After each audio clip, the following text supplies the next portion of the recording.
మనం పరలోకం వెళ్ళడానికి థియాలజీ నేర్చుకోవాలా? అవసరం లేదు. మనం పరలోకం వెళ్ళడానికి థియాలజీ నేర్చుకోవాల్సిన అవసరం లేనే లేదు. పరలోకం వెళ్ళడానికి ఏమేమి కావాలి? అపోస్తలుల కార్యం 2వ అధ్యాయం 37వ వచనం నుండి మనం చదివితే మనకి కొన్ని మాటలు అక్కడ రాయబడి ఉన్నాయి. ఒక వ్యక్తికి ఏం కావాలి? ప్రాథమికంగా ఏం కావాలి? ఏంటంటే మారు మనసు, పాపక్షమాపణ, బాప్తిసము, అపోస్తలుల బోధ, సహవాసము, రొట్టె విరుచుట, ప్రార్థన చేయుట. కొంచెం కిందకు వస్తే మరొక మాట ఉండిద్ది, ప్రజలందరి వలన దయ పొందిన వారై. అంటే లోపలే కాదు బయట కూడా మంచి సాక్ష్యం ఉండాలి. మనిషికి కావాల్సింది ఇదే. పరలోకానికి వెళ్ళడానికి ప్రాథమికంగా కావాల్సింది ఇదే. అయితే బైబిల్ గ్రంథం మనకేం సెలవిస్తుంది? ఒక సైడ్ ఆఫ్ ది కాయిన్ ఇదైతే మరొక సైడ్ ఆఫ్ ది కాయిన్ మనకేంటి?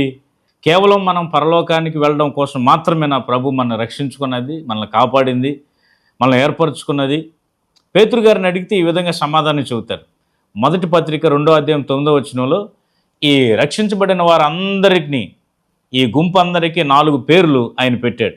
ఏర్పరచబడిన వంశం, రాజులైన యాజక సమూహం, పరిశుద్ధ జనము, దేవుని సొత్తైన ప్రజలు. We are the chosen generation, a royal priesthood, a holy nation, a peculiar people. ఈ 4 పేర్లు ఈయన పెట్టాడు. వీళ్ళందరూ ఎక్కడి నుంచి వచ్చారు? చీకటిలో నుండి, అంటే పాపంలో నుండి ఆశ్చర్యకరమైన వెలుగులోనికి వచ్చారు. ఎవరు నడిపించారు? దేవుడే నడిపించారు. ఎందుకొరకు నడిపించాడు అనేది ఇంపార్టెంట్. ఎందుకొరకు వీరినందరినీ కూడా పాపంలో నుండి నడిపించాడు అంటే మనందరినీ ఎందుకని రక్షించుకున్నాడు? తన గుణాతిశయములను ప్రచురము చేయు నిమిత్తము. To show forth the excellencies or the praises of him. అంటే దేవుని యొక్క గుణాతిశయములను ప్రచురం చేయాలని దేవుడు మనల్ని ఏర్పాటు చేసుకున్నాడు. ఆయన గుణాలు, మనం అతిశయించదగిన గుణాలు, ఆయన ప్రేమ, ఆయన కరుణ, ఆయన కృప, ఆయన క్షమాపణ, ఆయన గురించిన సమస్తం అన్నిటినీ మనం ప్రచురము చేయాలని ఆయన మనల్ని ఏర్పాటు చేసుకున్నాడు. ఇది ఈ గుంపుకి ఇచ్చిన బాధ్యత. నాకు ఏమీ అవసరం లేదండి, నా రక్షణ ఏదో నాకు వచ్చింది, లేకపోతే నా కుటుంబము, నా జీవితం ఏదో నాకుంది, నేను పని చేసుకుంటాను శుభ్రంగా, ఆదివారం చర్చికి వెళ్ళి 10 రూపాయలు కానుకేస్తాను, ఎంతకు మించి నాకు ఏమీ అవసరం లేదు అనుకుంటే అసలు ఏ గొడవ లేదు, ఏ బాధ లేదు, అసలు థియాలజీ నేర్చుకోవాల్సిన అవసరమే లేదు. అయితే కేవలం దీనికోసం మాత్రమే కాదు కదా దేవుడు మనల్ని ఏర్పాటు చేసుకున్నది. ఆయన గుణాలను ప్రచురము చేయాలని కదా దేవుడు మనల్ని ఏర్పాటు చేసుకున్నది. అవును, ప్రచురము చేయకపోతే ఏ గొడవ ఉండదు, ప్రకటించకపోతే ఏ గొడవ ఉండదు. దేవుని గురించి మరొకరికి చెప్పనంతకాలం నీకు ప్రాబ్లమ్స్ ఏమీ రావు, అందులో ఎలాంటి డౌట్ లేదు. ఎప్పుడైతే మనం దేవుని యొక్క గుణలక్షణాల గురించి, సువార్తను గురించి ప్రకటించడానికి పూనుకుంటామో అప్పుడే మనకు ప్రతికూల పరిస్థితులు వస్తాయి, అప్పుడే మనకి ఎదురు మాటలు వస్తాయి, ప్రశ్నలు వస్తాయి, చాలా రకాలైన పరిస్థితులు మనం ఎదుర్కోవడానికి సిద్ధపడి ఉండాలి. అలాంటి సమయంలో మనకు కావాల్సింది ఏంటంటే దేవుని గురించిన జ్ఞానము కావాలి. ఈ వీడియోలో నేను కరెక్ట్గా 4 విషయాలు నేను మీకు చెప్పాలనుకుంటున్నాను. 4 విషయాలు. ఏంటిది? థియాలజీ గురించి 4 విషయాలు.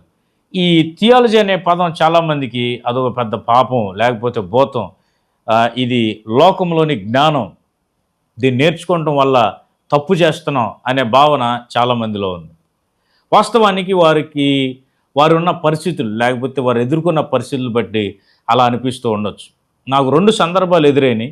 ఒక సందర్భంలో ఒకరు వారి కుటుంబారాధన కోసం, వారి గృహారాధన కోసం నన్ను పిలిచారు. ప్రసంగానికి కాదు, పాల్గొనడానికి, ప్రార్థన చేయడానికి పిలిస్తే నేను వెళ్ళాను. అక్కడ స్థానిక పాస్టర్ గారు దగ్గరికి వేరొక ప్రాంతం నుంచి ఒక పాస్టర్ గారు ఆ సాయంత్రం రావటం వల్ల ఆ గృహ కూడికలో ఆయనకి అవకాశం ఇచ్చారు వాక్యం చెప్పడానికి. ఆయన నిలబడి వాక్యం చెబుతున్నాడు, చాలా చక్కగా మాట్లాడుతున్నాడు. మధ్యలో ఒక మాట చెప్పాడు. ఏంటంటే, మా సంస్థలో, ఆయన ఒక సంస్థలో పనిచేస్తున్నారు, మా సంస్థలో ఎవరైనా సరే పరిచర్య కోసం వస్తే వారికి ట్రైనింగ్ అనేది నిషిద్ధం, మేము ట్రైనింగ్ అనేది నమ్మం, మేము ఒక్క మొక్క కూడా వారికి ఏమీ నేర్పించం. మరి వారు ఎలా నేర్చుకోవాలి? మోకాళ్ళేసి నేర్చుకోవాలి. మోకాళ్ళేసి ప్రభుని అడిగితే అన్నీ నేర్పిస్తాడు. Well and good. ఆయన మాట్లాడిన మాట కాయిన్కి ఒక సైడు నిజమే. ప్రార్థన చేస్తే దేవుడు అనేకమైన విషయాలు నేర్పిస్తాడు. ప్రార్థనే అన్నిటికీ సమాధానమా? అవును, ప్రార్థనే అన్నిటికీ సమాధానం. ప్రార్థనలోనే మనకి చాలా విషయాలు మనం నేర్చుకుంటాం. కానీ ప్రార్థన చేయటం మాత్రమేనా? ఇంకేం వద్దా? అలా అయితే యేసుక్రీస్తు ప్రభువారు 3.5 సంవత్సరాలు ప్రార్థన చేస్తేనే బాగుండేది. ఆయన సువార్త ఎందుకు ప్రకటించారు? ఆయన ఎందుకు జనాల్లోకి వెళ్ళి దేవుని వార్తను ప్రకటించి కొంతమందిని ఖండించి, కొంతమందిని ఓదార్చి, కొంతమందిని చాలా రకాలైన కార్యాలు ఆయన చేశారు. ఉట్టి ప్రార్థనే కాదు కదా ఆయన చేసింది. రెండవ సందర్భంలో ఒక బ్రదర్తో నేను మాట్లాడుతుంటే దీని విషయం, ఆయన పరిచర్యకి రావాలనుకుంటున్నాను, దేవుడు నన్ను పిలిచాడు తమ్ముడు, పరిచర్యకి రావాలనుకుంటున్నాను, నాకు ఇలాంటి ఆలోచనలు ఉన్నాయి అని చెప్పినప్పుడు నేను 2 విషయాలు చెప్పాను. ఏంటంటే, అన్న, ఒకటి, మీకు అవకాశం ఉంటే ఏదైనా సెమినార్కి అటెండ్ అవ్వండి, అది మంచిది. లేదు మీకు అవకాశం లేకపోతే రెండో విషయం ఏంటంటే, ఎవరైనా అభిషక్తులైన దైవ సేవకుల దగ్గర, ఒక అనుభవజ్ఞులైన దైవ సేవకుల దగ్గర, ఎవరైతే శిష్యుల్ని తయారు చేయగలిగిన సామర్థ్యం ఉన్న దైవ సేవకులు ఉంటారు చూసారా, వారిని ఎన్నుకోండి, వారితో కొంతకాలం జర్నీ చేయండి, వారి దగ్గర నేర్చుకోండి. ఈ 2 ఒకటే. ఒకటేమో కాలేజీలో ఉంటాం, ఇంకోటేమో దైవ సేవకుల దగ్గర ఉంటాం. ఒకటి థియరీ నేర్చుకుంటాం, ఒకటి ప్రాక్టికల్. ఈ 2 ఉంటే ఇంకా మంచిది, చాలా వెల్ గుడ్. కానీ నేను 2 విషయాలు చెప్పాను. ఒక అవకాశం ఉంటే దానికి వెళ్ళండి, అవకాశం లేకపోతే దీనికి వెళ్ళండి. ఆయన ఏమన్నారంటే, తమ్ముడు థియాలజీలు అన్నీ అనవసరం, థియాలజీలు డిబేట్ల కోసమే తప్ప దేనికి పనికిరావు. ఆయన భావన అలా ఉంది. One side of the coin అది కరెక్టే అయి ఉండొచ్చు. ఆయన ఎదుర్కొన్న పరిస్థితులను బట్టి ఆయన కొన్ని విషయాలను గ్రహించడం వల్ల ఆయనకి అలా అనిపించుండొచ్చు. అయితే మనందరికి అర్థం కావడానికి ఒక 4 విషయాలు, థియాలజీ గురించిన 4 విషయాలు, 4 అంటే 4 విషయాలు అందరికీ అర్థమయ్యే రీతిలో నేను చెప్పాలని ఇష్టపడుతున్నాను. సింపుల్గా, థియాలజీ అంటే ఏంటి? 2, ఎవరిచ్చారు? 3, ఎవరు చదవాలి? 4, ఎందుకు చదవాలి? థియాలజీ అంటే ఏంటి, ఎవరిచ్చారు, ఎవరు చదవాలి, ఎందుకు చదవాలి? 4 విషయాలు ఈ వీడియోలో మనం కొంచెం అర్థమయ్యే రీతిలో మనము తెలుసుకుందాం. మొట్టమొదటిది, థియాలజీ అంటే ఏంటి? What is theology? థియాలజీ అంటే పెద్ద పదమేం కాదండి. థియాలజీ అంటే 2 గ్రీక్ పదాల కలయిక theology. Theos plus logos. Theos అంటే గాడ్, దేవుడు అని అర్థం. లోగోస్ అంటే నాలెడ్జ్, స్టడీ, డిస్కోర్స్ అని అర్థం. అంటే దేవుని గూర్చి చదవటం. The knowledge of God, the study of God is theology. సింపుల్గా చెప్పాలంటే, ప్రతి ఆదివారం మనము మందిరానికి వెళ్తాం కదా, ఈ మందిరంలో వాక్యం అంటాం కదా, మన సేవకులు పాస్టర్ గారు వాక్యం చెప్పేటప్పుడు మనం దేవుని గూర్చిన కొంత మాటలు నేర్చుకుంటాం. That is theology. ఆదివారం పూట మనం నేర్చుకునే థియాలజీనే. బైబిల్ గ్రంథం చదివేటప్పుడు మనం నేర్చుకునేది థియాలజీనే. కానీ సెమినార్స్ వాటిల్లో మనం చదివేది ఏంటంటే దాన్ని సిస్టమేటిక్ థియాలజీ అని అంటారు. సిస్టమేటిక్ థియాలజీ అంటే అర్థం ఏంటి? The study and getting the reasoning with the word of God. అంటే దేవుని యొక్క వాక్యం గొప్పదని మనందరికీ తెలుసు. ఏ విధంగా గొప్పది, ఎలా గొప్పది, అది గొప్పదని నిరూపించడానికి ఏ సోర్సెస్ ఉన్నాయి, ఇవన్నీ తెలుసుకోవటమే సిస్టమేటిక్ థియాలజీ. ఇదే థియాలజీ. 2, ఈ థియాలజీని ఎవరిచ్చారు? ఇంకా దేవుడే ఇచ్చాడు. అపోస్తుల కార్యం 17:27లో దేవుడు స్పష్టంగా సెలవు ఇచ్చాడు. ఎవరైనా తనను తడుములాడి తెలుసుకుంటారేమోనని, ఆయన ఎవ్వరికి దూరంగా ఉండకుండా అందరికీ దగ్గరగా ఉన్నాడనే మాట ఎంతో అద్భుతమైన మాట. ఆయన్ని తెలుసుకోవాలని, మనం ఆయన్ని తెలుసుకోవాలని ఆయన కోరిక, ఆయన తాపత్రయం. ఇర్మియా గ్రంథంలో చాలాసార్లు చదువుతున్నప్పుడు ఒక మాట చాలాసార్లు రిపీట్ అవుతుంది. పెందలకడ లేచి మీకు బోధించాననే మాట. థియాలజీ ఎవరిస్తారండి? దేవుని గూర్చిన జ్ఞానం దేవుడు తప్ప ఇంకెవరు ఇవ్వలేరు. ఇది దేవుడిచ్చింది. కాబట్టి దేవుడిచ్చింది మనం చదువుకోవడంలో తప్పేమని చెప్పండి. సరే, 3వది, ఎవరు నేర్చుకోవాలి? చాలామందికి ఉన్న అపోహ, చాలామందికి ఉన్న రాంగ్ పర్సెప్షన్ ఏంటంటే, ఇది పరిచర్యకి వెళ్ళే వాళ్ళు మాత్రమే నేర్చుకోవాలి, ఇది సేవకి వెళ్ళే వాళ్ళు మాత్రమే నేర్చుకోవాలి, పాస్టర్ గారు మాత్రమే నేర్చుకోవాలి అని ఈ రాంగ్ పర్సెప్షన్, రాంగ్ అవగాహన ఏదైతే ఉందో అది చాలా అజ్ఞానం అండి. దేవుని గురించిన జ్ఞానం కొంతమంది ఎందుకు నేర్చుకోవాలి? మన అందరము నేర్చుకోవాలి. ఇది మన బాధ్యత కూడా. మనందరం నేర్చుకోవాలి దీన్ని. దేవుడు అందరి కోసమే కదా ఇది ఇచ్చింది, కొంతమంది కోసం కాదు కదా. కాబట్టి అందరూ నేర్చుకోవాలి. 4వ విషయం, ఎందుకని నేర్చుకోవాలి? అసలు థియాలజీ మనం నేర్చుకోవాలి. చాలామంది అవగాహన ఏంటంటే, మరొక రాంగ్ పర్సెప్షన్ ఏంటంటే, తప్పు అవగాహన ఏంటంటే, డిబేట్ల కోసం, ఒకరితో వాదించడానికి మాత్రమే ఈ థియాలజీ నేర్చుకోవాలని చాలామందికి ఈ తప్పు అవగాహన అనేది ఉంది, తప్పు భావన అనేది చాలా అజ్ఞానం అండి. డిబేట్ల కోసం కాదు, ప్రప్రథమంగా థియాలజీ నేర్చుకోవడం వల్ల ఉపయోగాలు నేను 5 ఉపయోగాలు చెబుతాను, చాలా కేర్ఫుల్గా వినండి. 5 ఉపయోగాలు. మొట్టమొదటిది ఏంటంటే దేవుని గురించిన లోతైన జ్ఞానం నేర్చుకోవటం వల్ల మన విశ్వాసం పెరుగుతుంది. To have more faith. దేవుని గురించి లోతైన జ్ఞానం మనం తెలుసుకోవటం వల్ల, దేవుని గొప్పతనం తెలుసుకోవటం వల్ల ఆయన యందు మనకి ఇంకా విశ్వాసం పెరుగుతుంది. మీకు చిన్న ఉదాహరణ చెబుతాను. ఐగుప్తు దేశంలో నుండి దేవుడు ఇశ్రాయేలును బయటికి నడిపించే క్రమంలో 10 తెగుళ్ళని రప్పించారు. ఈ 10 తెగుళ్ళు కూడా 2 విషయాలు మనం అర్థం చేసుకోవచ్చు. ఒక సైడు ఈ 10 తెగుళ్ళకు సంబంధించినవన్నీ కూడా ఐగుప్తు దేశం యొక్క దేవతలు. అయితే ఒకటి, ఐగుప్తు దేశానికి, ఐగుప్తు ప్రజలకి మీ దేవుళ్ళ కంటే నేను ఎంత శక్తిమంతున్నో అని తెలియపరచడానికి ఒకవైపున ఐగుప్తీయులకు పాఠమైతే, మరొక వైపు ఈ ఇశ్రాయేలీలకు కూడా తెలియాలి. అసలు తన ప్రజలకి అసలు ఫస్ట్ తెలియాల్సింది తన ప్రజలకే. ఎందుకని? కొన్ని జనరేషన్స్ నుండి వాళ్ళు ఐగుప్తు దేశంలో ఉండిపోయారు. 400 పైచిలుకు సంవత్సరాలు ఐగుప్తు దేశంలో ఉండిపోయారు. దేవుని గొప్పతనం గురించి చెప్పేవాళ్ళు లేడు. చాలామంది ఈ జనరేషన్లో పుట్టి పెరుగుతారు చూడండి. ఈ 4 తరాలు పెరిగేసరికి దేవుని గొప్పతనం గురించి తెలియపరిచే వాళ్ళు ఎవరు లేరు. వీళ్ళకి తెలిసిందల్లా పొద్దున్న లెగిస్తే ఆ దేవాలయంలో కానీ వాటిలో కానీ ఐగుప్తు దేవి దేవతల గురించి, వీళ్ళ గురించి తెలుసుకోవటమే తప్ప అసలు మన దేవుడు, మనం నమ్ముకున్న దేవుడు ఎంత శక్తిమంతుడో తెలియపరచడానికి ఎవరు లేరు. రికార్డ్స్ లేవు, పుస్తకాలు లేవు, గ్రంథాలు లేవు, ఏమీ లేవు. ఇంకెలా తెలుసుద్ది? సో ఫస్ట్ ఇశ్రాయేలీయులకి మీ దేవుడు ఎంత గొప్ప దేవుడో ఫస్ట్ మీకు తెలియాలి.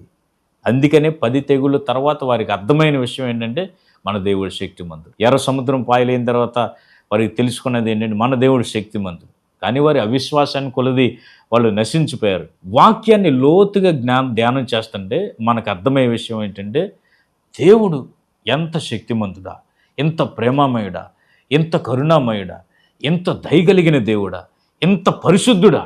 వాక్యానుసారంగా మనం ఎప్పుడైతే లోతుగా వెళతామో అప్పుడు మనకు అర్థమవుతుంది నిజంగా ఆయన ఎంత పరిశుద్ధుడో, మన స్థాయి ఏంటో మనకు అర్థమవుతుంది. సో ఇది మొట్టమొదటిది, గొప్ప విశ్వాసం మనకు వస్తుంది. రెండో ప్రాముఖ్యమైన విషయం, to preach the gospel in more effective way. ఒక చిన్న మాట, ఒక పెద్ద ఆయన ఒక చిన్న మాట చెప్పాడు. ఏంటంటే నువ్వు ఏం మాట్లాడుతున్నావు అనే దానికంటే ఎలా మాట్లాడుతున్నావు అనేది చాలా ప్రాముఖ్యం. నువ్వు ఏం మాట్లాడుతున్నావు అనే దానికంటే నువ్వు ఎలా మాట్లాడుతున్నావు అనేదే ప్రాముఖ్యం. ఇంగ్లీష్లో చక్కగా ఒక మాట రాశారు. ఏంటంటే disputes arise not because of what you speak but because of how you speak. Matter తెలిసి ఏం చెప్పాలి, కానీ ఎలా చెప్పాలనేదే తెలియదు. ఈ లోతుగా నేర్చుకోవటం వల్ల మనకు వచ్చే రెండో ఉపయోగం ఏంటంటే మనకి ఎలా చెప్పాలో మనకి తెలుస్తుంది. మూడో ప్రాముఖ్యమైన విషయం, to rightly divide the word of God. దేవుని వాక్యాన్ని సరిగా విభజించి బోధించే జ్ఞానం మనకు వస్తుంది. అపోస్తుడైన పౌలు తిమోతికి రాసిన 2వ పత్రికలో 3వ అధ్యాయం 16-17 వచనాల్లో 4 విషయాలు చెప్పాడు. 4 విషయాలు దేవుని వాక్యం గురించి. ఇదిగో తిమోతి, నువ్వు వాక్యాన్ని బోధించేటప్పుడు దేని కొరకు వాడదాలో తెలుసా? మొదటిది ఉపదేశించుటకు, ఖండించుటకు, తప్పుదిద్దుటకు, నీతి యందు శిక్ష చేయుటకు. ఈ 4. దానిలో మొదటిది ఉపదేశించుటకు. మనం వాక్యాన్ని సరైన రీతిలో విభజించి బోధించకపోతే చాలా వాక్యాలు అపార్థానికే లోనవుతాయి. మనం అపార్థం చేసుకుంటాం తప్ప అందులోని సత్యాన్ని మనం గ్రహించలేం. నాకు తెలిసిన వాళ్ళు కొంతమంది వారి యొక్క జీవితంలో చాలా పాపంలోనికి కూడా దిగిపోయిన వారు చాలామంది ఉన్నారు. అపోస్తుడైన పౌలు మాట్లాడిన కొన్ని మాటలు పట్టుకుని నిజంగా వారికున్న ఆలోచనతో ముందుకెళ్ళిపోయి సరిగా అవగాహన లేక పాపంలో పడిపోయిన వారు కూడా నాకు తెలుసు.